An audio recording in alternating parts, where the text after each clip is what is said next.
कस ली है। इसके लिए प्रदेश में विशेष जन जागरूकता अभियान चलाया जाएगा। 20 अप्रैल से ये शुरू होगा अभियान। मुस्लिम बस्तियों में बीजेपी डोर टू डोर जाएगी और वक्फ कानून के फायदे बताएगी।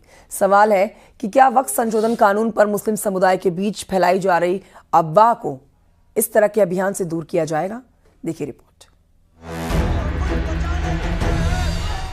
जहां एक और वक्फ पर पूरे देश में सियासी संग्राम छिड़ा है, वहीं दूसरी ओर बीजेपी इसके लिए एक नए विशेष प्लान बना रही है। पार्टी वक्फ संशोधन कानून को लेकर जन जागरण अभियान शुरू करने जा रही है।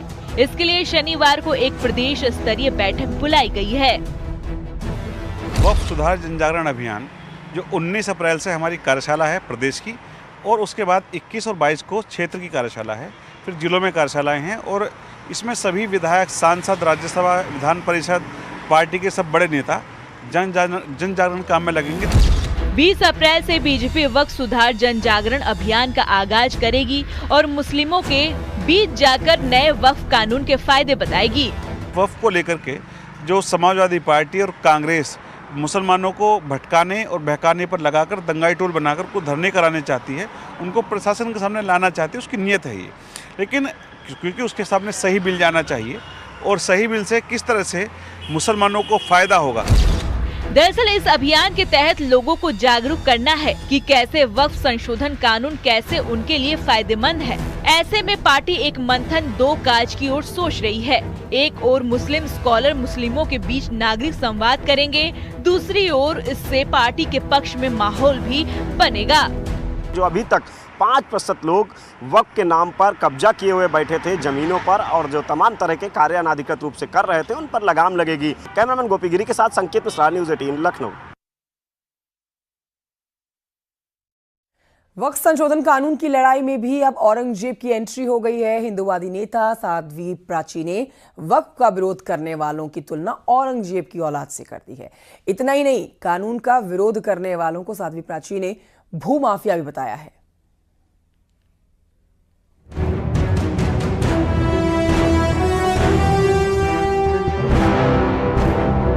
वक्फ संशोधन कानून पर सियासी संग्राम के बीच बयान वीरों का भी दौर जारी है। हिंदुवादी नेता साध्वी प्राची ने वक्फ संशोधन कानून के विरोध पर जमकर भड़ास निकाली और वक्फ संशोधन बिल का विरोध करने वालों की तुलना औरंगजेब की औलादों से कर दी। इस कानून से दिक्कत उन लोगों को हो रही है जो बड़े बड़े भूमाफिया है, और जो औरंगजेब की औलाद है ना, उनको सबसे ज्यादा दिक्कत। वहीं वक्फ के नाम पर बंगाल में हुई हिंसा पर भी साध्वी प्राची ने खुलकर बात की और हिंसा के लिए ममता बनर्जी को जिम्मेदार ठहराया।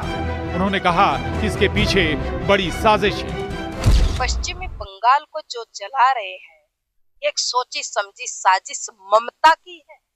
ये ममता जलवा रही है हिंदुओं के घरों को। जो कश्मीर के हालात पैदा हुए थे ना, वो ऐसे ही। मैं तो सुनकर के कल मीडिया में दंग रह गई। महिलाएं 2-2 महीने के बच्चे को लेकर के निकल रही और कह रहे वहां के गुंडे, अपना घर खाली करो, अपने आदमियों को अगर बचाना चाहती हो, बच्चों को बचाना चाहती हो। आरोप तो यहाँ तक है कि वक्फ संशोधन बिल के नाम पर देश में माहौल खराब करने की कोशिश की जा रही है और दबाव बनाने की राजनीति की जा रही है। लेकिन माना यह भी जा रहा है कि गरीब मुसलमानों को मुख्य धारा से जोड़ने की कोशिश में जुटी सरकार भी पीछे नहीं हटने वाली। Bureau report, news 18।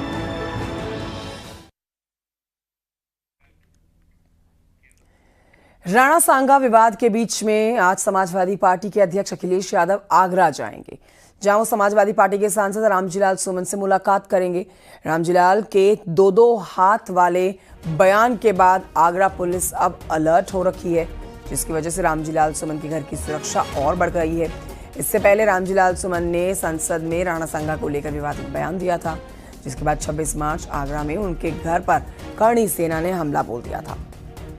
फिर अब रामजीलाल सुमन से मिलने के लिए सपा अध्यक्ष अखिलेश यादव जाने वाले हैं। इसको लेकर अब पुलिस अलर्ट हो गई है, क्योंकि रामजीलाल ने करणी सेना को चेतावनी देते हुए 2-2 हाथ करने के लिए कह दिया है।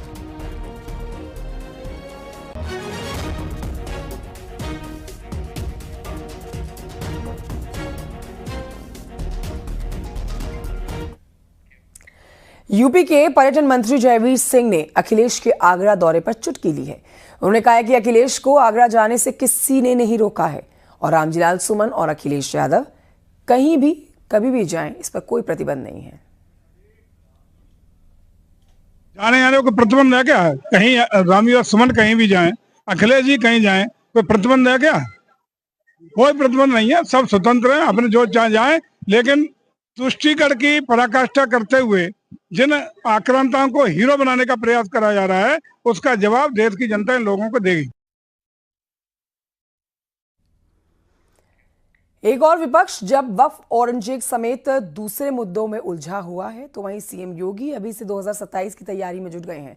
विपक्ष के पीडीए प्लान के काट के लिए सीएम योगी यूपी में 3S पर काम कर रहे हैं। ये 3S क्या है, इस पर देखिए रिपोर्ट।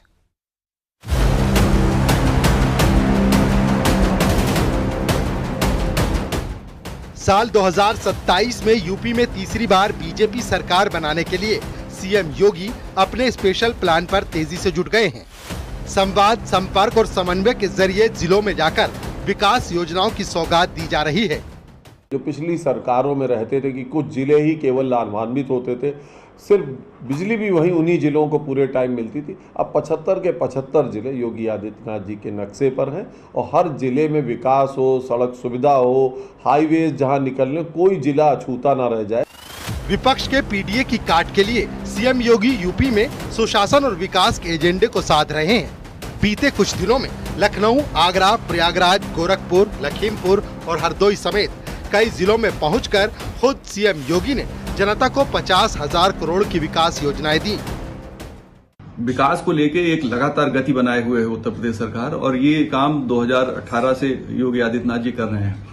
उत्तर प्रदेश में रेवेन्यू सरप्लस स्टेट हुआ है, चूंकि रेवेन्यू ठीक आ रहा है राज्य में, तो नई योजनाएं भी घोषित हो पा रही हैं। इन विकास परियोजनाओं को धरातल पर उतारकर 2027 के प्लान के साथ ही सीएम योगी प्रदेश में स्वास्थ्य सेवाओं, सड़कों और उद्योगों को बेहतर बनाने में जुटे हैं।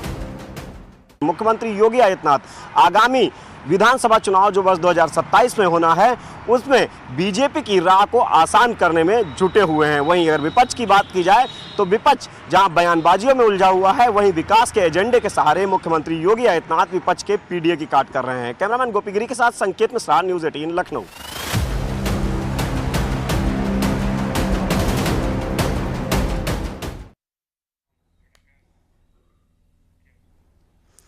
सरकार ने मेरठ के हस्तिनापुर को आइकॉनिक साइट घोषित किया। 2022 में यहां पर एएसआई की तरफ से उत्खनन कार्य कराए गए थे।